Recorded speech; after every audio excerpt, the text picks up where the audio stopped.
আসসালামু আলাইকুম। আজকে আমরা অ্যাসেটের ভিডিওর সেকেন্ড পার্ট দেখব। তো আপনারা যারা প্রথম পার্ট এখনো দেখেননি, আমি ভিডিওর ডেসক্রিপশনে অ্যাসেটের প্রথম পার্ট দিয়ে দিব, আপনারা সেখান থেকে প্রথম পার্ট দেখে নেবেন। তো যারা প্রথম পার্ট দেখে কাজটি করেছেন এবং যাদের সামান্য কিছু ভুল ত্রুটি এবং পোস্টিং বুঝতে সমস্যা হওয়ার কারণে আপনারা কিভাবে চেক করবেন যে আপনাদের পোস্টিং ঠিক আছে কিনা সফটওয়্যারের আগে যে অ্যাসেট আছে সেটার সাথে, তো সেটা দেখবেন আপনারা কিভাবে এবং কারেকশন কিভাবে করবেন, আমি সেগুলো আজকে ডিটেলস বুঝিয়ে দিব। তো প্রথমে আপনারা ব্রাঞ্চ লগ ইন করবেন। লগ ইন করার পরে সেট আপ অ্যাসেট ব্রাঞ্চ আপডেটে ক্লিক করবেন। ক্লিক করলেই কিন্তু আপনারা দেখতে পাবেন যে এখানে আপনারা যেগুলো পোস্টিং দিয়েছেন আর ডেপ্রিসিয়েশন সেটা কিন্তু এখানে চলে আসবে। তো এখন এখানে দেখবেন আপনারা এই যে ডেপ্রিসিয়েশন ডিফারেন্স, এখানে ক্লিক করে আপনারা ব্রাঞ্চ কোড এখানে সিলেকশন করবেন। আপনারা দেখেন আপনাদের পোস্টিং এর পরিপ্রেক্ষিতে কিন্তু এই রিপোর্টটি চলে আসছে। তো এখানে কিন্তু আপনাদের এই যে ডেপ্রিসিয়েশন রিপোর্ট লেজার এমআইএস, অর্থাৎ আপনারা জুন মাস ক্লোজিং এর পরে যেটা ডেপ্রিসিয়েশন লেজারে পোস্টিং দিয়েছেন, আপনাদের সফটওয়্যারে এই পোস্টিং দিয়েছেন, সেটার কিন্তু ব্যালেন্স এটা, অর্থাৎ আপনার চেয়ারের উপরে ব্যালেন্স এটা। কিন্তু আপনি যে ডেপ্রিসিয়েশন এখন পোস্টিং দিলেন ইন্ডিভিজুয়াল অ্যাসেটস এর মধ্যে, সেটার মধ্যে কিন্তু এটা, অর্থাৎ আপনার কিন্তু এখানে ডিফারেন্স চলে আসছে। তো এই যে ডিফারেন্সটা আপনাদের দেখে দেখে কারেকশন করতে হবে। এখন একটি শাখা আমি দেখাচ্ছি, এই শাখায় কিন্তু প্রত্যেকটা পোস্টিংই তার কিছু সামান্য পার্থক্য আছে। সবগুলো যে পার্থক্য হবে সব শাখায় বিষয়টা তা না, কিন্তু এই শাখা আমি দেখাচ্ছি, এই শাখায় পার্থক্য আছে বেশি, এই জন্য অনেকের পার্থক্য নাই। তো যাদের পার্থক্য নাই তাদের ঠিক আছে, কিন্তু যাদের পার্থক্য তারা এভাবে কারেকশন করতে হবে, অর্থাৎ এখানে কোনো ধরনের ডিফারেন্স থাকতে পারবে না। তো আমরা এই এই প্রথম একটি দেখবো যে কিভাবে ডিফারেন্সটা আপনারা কারেকশন করবেন। তো আমরা আবার এখানে ব্যাক টু আপডেট পেজ এখানে ক্লিক করব। এখানে ক্লিক করার পর আপনারা চেয়ারে কিন্তু পার্থক্য দেখতে পেয়েছেন, অর্থাৎ এখানে আপনার যেটা মানে চেয়ার টোটাল চেয়ারের মধ্যে যে ডিপ্রিসিয়েশনটা ছিল সেইটা কিন্তু এখানে পোস্টিং আপডেট করতে হবে। অর্থাৎ আপনারা এখানে দেখেন আপনার চেয়ার যদি 10টা হয়, তাহলে সেভাবে চেয়ারে এভাবে পোস্টিং দিয়ে 10টা কিন্তু ওই ব্যালেন্সের সাথে মিলাতে হবে। অর্থাৎ কোন ব্যালেন্স, এই যে ডিপ্রিসিয়েশন যে ডিফারেন্স যেখানে আছে, এই যে আপনারা দেখেন এই যে ব্যালেন্স, এই ব্যালেন্সটা কিন্তু মিলতে হবে এটার সাথে। অর্থাৎ আপনার ডিপ্রিসিয়েশন আছে হলো চেয়ারের উপরে 5,934, অর্থাৎ এখানে আপনারা যে চেয়ারগুলো এখানে পোস্টিং আছে তার মধ্যে ডিপ্রিসিয়েশন টোটাল হইতে হবে 5,934, এটা কিন্তু হতে হবে।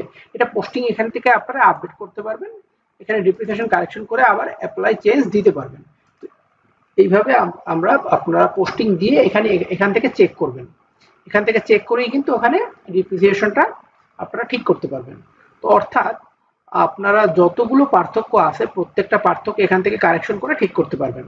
এখন আমি একটা জিনিস ক্লিয়ার আপনাদের বুঝিয়ে দিচ্ছি, সেটা হচ্ছে, তো এখানে একটি প্রশ্ন আপনাদের মনে সবসময় থাকে যে কতদিন পর্যন্ত একটি স্থায়ী সম্পদের অবচয়িত মূল্য অর্থাৎ বুক ভ্যালু থাকে।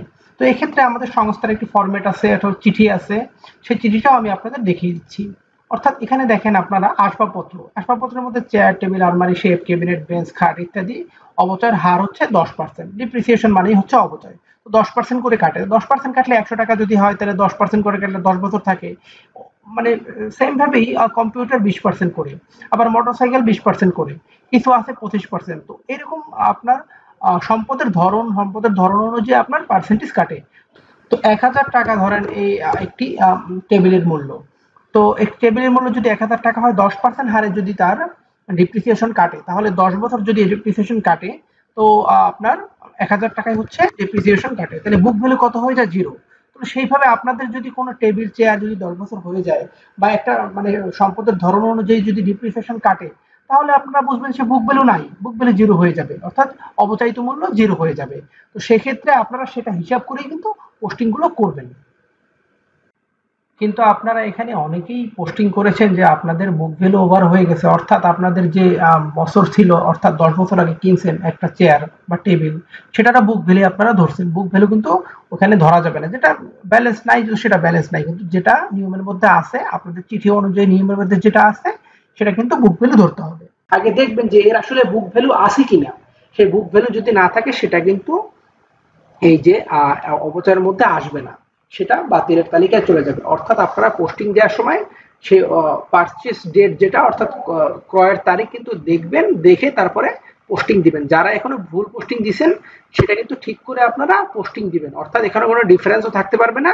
এবং আপনারা যারা অনেক পুরাতন, ধরেন 2014 সালে, অনেক ব্রাঞ্চ আছে আমাদের অনেক পুরাতন, 2014 সালে একটা চেয়ার কিনছেন, তার কি বুক ভ্যালু থাকবে? অবশ্যই থাকবে না, কারণ 5 বছরের অনেক বেশি হয়ে গেছে। যে নিয়ম আছে, যে নিয়মের মধ্যে আমাদের সংস্থার যে নিয়ম আছে, চার্ট দেওয়া আছে একটা স্থায়ী সম্পদের, আমাদের কিন্তু চার্টের মধ্যে দেওয়া আছে একটা স্থায়ী সম্পদের কত পার্সেন্ট কাটবে, সেগুলো দেখে আপনারা এটা সঠিকভাবে পোস্টিং করবেন এবং এটা আগে নিজে বুঝবেন যে একটি স্থায়ী সম্পদের কত পার্সেন্ট করে কাটে, কতদিন, কত বছর কাটে, এটা দেখে তারপর বুঝে আপনারা পোস্টিং করবেন। তো আশা করি বুঝতে পেরেছেন যে কিভাবে এটি কারেকশন করতে হবে। আমাদের খুব সুন্দরভাবেই কিন্তু এখানে চেক করার অপশন দিয়েছে। তো চেক করে করে আপনারা সঠিকভাবে এটা পোস্টিং দেবেন এবং অত্যন্ত জরুরি। আর আবারও বলতেছি, ভিডিওর প্রথম পার্ট যারা দেখেননি বা ওখানে যারা বুঝতে সমস্যা হয়েছে, এই ভিডিও ডেসক্রিপশনে প্রথম পার্ট থাকবে, আপনারা দেখবেন এবং দ্বিতীয় পার্ট দেখে আপনারা আপনাদের কাজটি কমপ্লিট করবেন অত্যন্ত দ্রুত।